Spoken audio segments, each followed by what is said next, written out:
बद्रीनाथ भगवान, देखो बद्रीनाथ की महिमा को क्या कहना।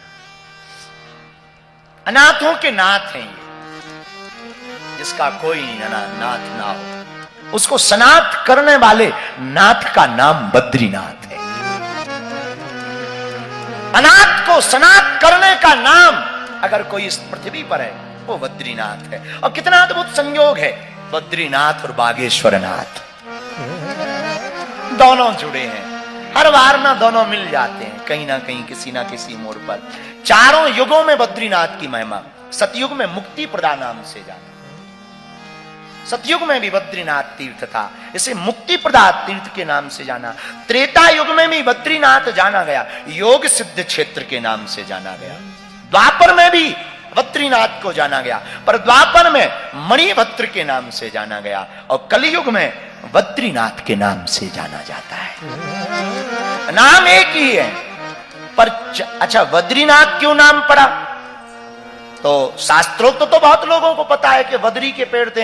हम आज ऐसी छोटी छोटी खोज कर रहे थे, हमको एक पुस्तक छोटी सी हाथ लगी, और ये पुस्तक कोई विदेशी इतिहासकार की हमको हाथ में लगी, और वो पुस्तक बड़ी अद्भुत थी। उसने उस पुस्तक का नाम था द हिमालयन गजेटियर। इसके लेखक हैं एडविन टी एडकिंसन। इन्होंने बहुत पहले यात्रा की थी हिमालय की, और उस पुस्तक का नाम ही लिखा द हिमालयन गजेटियर। इस पुस्तक में बद्रीनाथ का उल्लेख उन्होंने किया, और उन्होंने कहा कि मैं जब यहां आया तो मैं आश्चर्यचकित रह गया कि इतनी ऊंचाई पर, लगभग 11,000 फीट की ऊंचाई पर हजारों बद्री के पेड़ हैं। और आपको समझ में नहीं आया होगा, बद्री का पेड़ मतलब बेर का पेड़। अपने यहां बेर चलता ना, सबरी के जूठे बेर, उस बेर उसका नाम बद्री है। संस्कृत में उसे बद्री कहते, बद्री फलम, बद्री फलम कहते हैं। तो संस्कृत में वो बद्री फल है, उसी के पेड़ का नाम बद्री है। उस पेड़ के बहुत सघन वन है था यहां। तो वो वन क्यों था और बद्रीनाथ क्यों नाम पड़ा? एक बार क्या हुआ, लड़ाई है घर घर की होती रहती, लक्ष्मी जी रूठ गई भगवान से। अच्छा, तो जो विवाहित हैं वो अनुभवशील होंगे, अपनी तो कुछ ऐसा है नहीं है, अपन को पता नहीं कि लड़ाई कितनी जल्दी होती है। बाकी अहलू वालिया जी विवाहित है, उनको परिचय था। सब लोग, बहुत से लोग विवाहित बैठे हैं, उनको अनुभव। भगवान की नौक झोंक है। भगवान के तो विवाद में भी कोई ना कोई संवाद छिपा रहता है। ओ, लक्ष्मी जी ने कहा कि हम जा रहे हैं अपने मायके, आप बने रहो शेषनाग की सैया पर। भगवान ने कहा तुम मायके चलो तो हम जोगी बनेंगे, तपस्या करेंगे। प्रायः बहुत से लोगों को शादी के बाद सन्यास बहुत जगता है। बहुत हमने अनुभव लोगों के खोजे हैं, अनुभव सन्यास। तो लक्ष्मी जी नाराज हो गई, वो चली गई। कथा कहती है, लोगों के मुंह से हमने सुना, संतों के मुंह से सुना कि भगवान बालक का रूप धारण करके इस क्षेत्र में आए, रोने लगे। नारायण भगवान रोने लगे। इस क्षेत्र में भगवान शिव और पार्वती विराजमान थे। पार्वती ने बालक को रोते देखा, गोद में ले लिया। क्या बात है, क्यों रो रहे हो, कौन हो तुम? वो सब बाद में बताएंगे, पहले हमारे चुप कराने का उपाय पूछो। हाँ, उपाय बताओ। उस बालक ने कहा, मां आपकी कृपा हो तो ये क्षेत्र हमको तपस्या के लिए दे दो, आप दोनों कहीं और चले जाओ। शंकर जी तो सब समझते थे हमारे प्रभु हैं, ठीक है हम कहीं और जाते हैं। और वो भगवान महादेव इस क्षेत्र को छोड़कर केदारनाथ चले गए। और वो बालक यहां विराजमान, वो बालक कोई और नहीं, हमारे श्री नारायण प्रभु जी विराजमान हो गए। बर्फ की बूंदें गिरी, खूब तेज बर्फ गिरी। और जब बर्फ गिरी, इधर लक्ष्मी जी को खबर लगी कि स्वामी जी गायब है। देखा जाए कि कहां गायब है। स्वामी जी हिमालय में तपस्या करते हैं, और जब तपस्या को देखा, मूर्तिमान नारायण को देखा, जब योग सिद्ध में उस भाव में देखा, लक्ष्मी जी के अंदर भी भाव जग गया कि हमारे प्रभु इतना कष्ट उठा रहे। तो वो भी वहां पर सोचने लगी मैं करूं क्या, बर्फ टप टप टप टप गिर रही है, इनकी साधना में कोई भंग ना पड़े। पत्नी का अर्थ भी वही है, पत्नी वही है जो अपने पति को पतन से बचाए। पत्नी का अर्थ है जो अपने पति को पतन से बचाए। पत्नी का यही स्वभाव होता। पर धन्य मां तो मां है, ये तो लीला है। मां लक्ष्मी ने सोचा करूं क्या, मन में भाव आया मैं कुछ बनकर खड़ी हो जाऊं ताकि इनके ऊपर बर्फ की बूंद ना गिरे। और वो बदरी का पेड़ बनकर, बेरी का पेड़ का पेड़ बनकर के वो खड़ी हो गई। बहुत वर्ष बाद भगवान की तपस्या पूर्ण हुई तो नेत्र खोला तो देखा, अरे देवी तुम? जी महाराज आप आ गए थे, मैं भी पीछे पीछे आ गई, आपके कष्ट को नहीं देख पाई, बहुत बर्फ की बूंदें गिर रही थी इसी जगह पर। तो भगवान ने कहा देवी हमने तो तपस्या की पर तुम्हारी भी कम तपस्या नहीं थी। जाओ आज के बाद इस तीर्थ स्थल पर हम दोनों की पूजा, हमारी पूजा तुम्हारे साथ होगी और लोग हमको बद्रीनाथ कहेंगे। और नाम पड़ गया बद्रीनाथ। इसीलिए हमने आते ही कथा के संकीर्तन में कहा था, जो आए बद्री वो कभी ना रहे दरिद्री। लेकिन पूज्य महाराज जी अद्भुत बात बोलते हैं, भैया जो आए बद्री वो ना आए ओदरी। जो बद्रीनाथ आता है वो कभी गर्भ में नहीं जाता है। बुरा मत मानना, हम प्रातः काल विचार कर रहे थे बद्रीनाथ पर, तब बद्रीनाथ के दर्शन का फल कितना है महाराज जी ने तो बता ही दिया, हमें कहने की आवश्यकता नहीं। पर कथा के पहले हम आपको बताएं, जहां हम बैठे हैं, जितने लोग बैठे हैं, आप लोग बहुत 3 दिन सावधान रहना। जो जिंदगी तुम आज से ठीक परसों तक जीते रहे वो जिंदगी मत जीना, कुछ अलग जीना।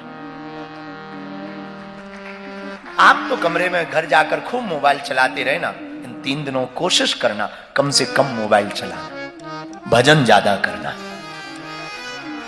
भूमि में विश्राम का तो नहीं कह सकते, ठंड बहुत है, पर कोशिश हो सके विश्राम भूमि में करना। और जो महात्मा दिखाई दे उसे नारायण समझकर दूर से दंडवत प्रणाम करना। नारायण समझना, वो नारायण छूना नहीं, दूर से प्रणाम करना। और बद्रीनाथ भगवान में जब दर्शन करने जाना तो महाराज जी ने दर्शन का क्रम बताया। वहां पर जो रावल जी है ना, आदि जगतगुरु शंकराचार्य की परंपरा के परिवार के ही वंशज यहां पर पुजारी बनते हैं, उनको रावल जी कहा जाता है। जो रावल जी होते हैं ना, जो भगवान का कल श्रृंगार उतार रहे थे, वो 6 महीने तक यहां नदी पार नहीं करते, नदी के उस पार ही रहते, ब्रह्मचर्य का कठोर पालन करते, अस्पृश्य सेवा में रहते, बहुत ज्यादा किसी को स्पर्श नहीं करते, बचते हैं। ऐसी कठोर साधना, वो भी जीते जागते। कभी कभी हमको तो कल जब हम उनके दर्शन कर रहे थे, प्रणाम कर रहे थे, हमको तो बैठे बैठे खूब लग रहा था जैसे उद्धव जी ठाकुर की सेवा कर रहे हैं, वो भावपूर्वक। तो आप लोग इस 3 दिन में सावधानी रखना, नाम जप ज्यादा करना, प्रणाम संतों को करना, और मौन बहुत रहने की कोशिश करना, कम बोलना, उतना ही बोलना जो काम आए, जितने में काम चल सके उतना बोलना। इन 3 दिनों में ब्रह्मचर्य का अति कठोर से पालन करना। मन सा वाचा कर्म इंद्रिय, मन से भी, वचन से भी और इंद्रियों से भी, और वाणी से, व्यवहार से और नेत्रों से भी। इन 3 दिनों में आपको बहुत धैर्यता रखनी, क्योंकि आप वैकुंठ में विराजमान। घर पर किया हुआ पाप तीर्थ में, गुरु की शरण में, महंतों की शरण में कट जाएगा, लेकिन तीर्थ में या गुरु की शरण में किया हुआ पाप कहीं पर कटने वाला नहीं। तो सावधान रहना इन 3 दिनों तक, जितना हो सके उतना नाम जप करना। बद्रीनाथ आने का बहुत महत्व है। हम लोग, आप लोग मात्रा बहुत, यूं मत मानिएगा कि हम लोग कम लोग क्यों आए। बद्रीनाथ भगवान के यहां लाखों लोग आ रहे हैं और आप आए नहीं हैं, उन्होंने बुलाया है,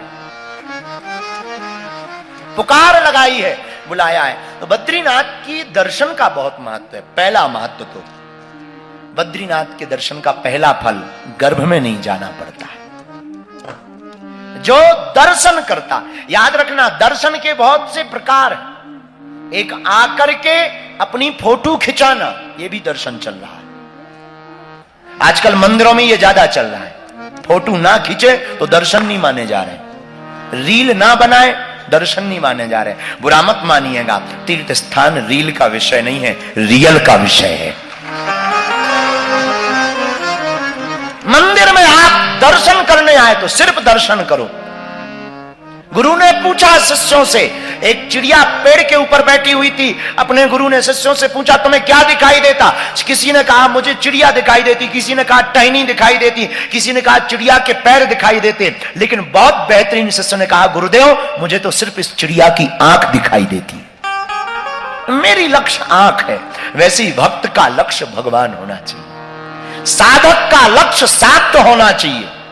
इसलिए आप जितने भी बद्रीनाथ में आए, यहां आपकी नजर सिर्फ नारायण पर होनी चाहिए। एक तरफ नारायण पर्वत है, दूसरी तरफ नर पर्वत है। नर और नारायण धर्म के दोनों पुत्र यहां पर तपस्या कर रहे हैं। तो पहला फल है कि अगर जो भी दर्शन करता है उसे कभी गर्भ में नहीं जाना पड़ता।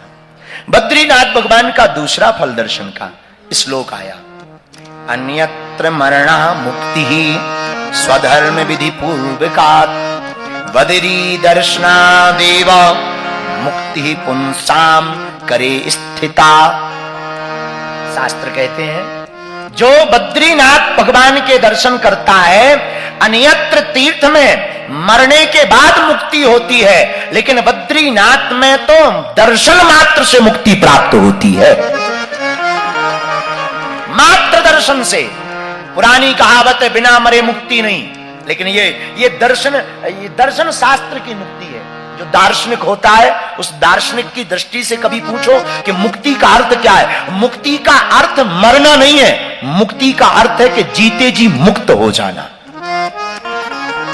ये बद्रीनाथ से प्राप्त होता है। दूसरा लाभ है कि हम दर्शन मात्र से मुक्ति पा सकते हैं। बद्रीनाथ भगवान का तीसरा दर्शन का लाभ, आयु में वृद्धि। जितने देर तक आप यहां रहेंगे आपकी संसारिक आयु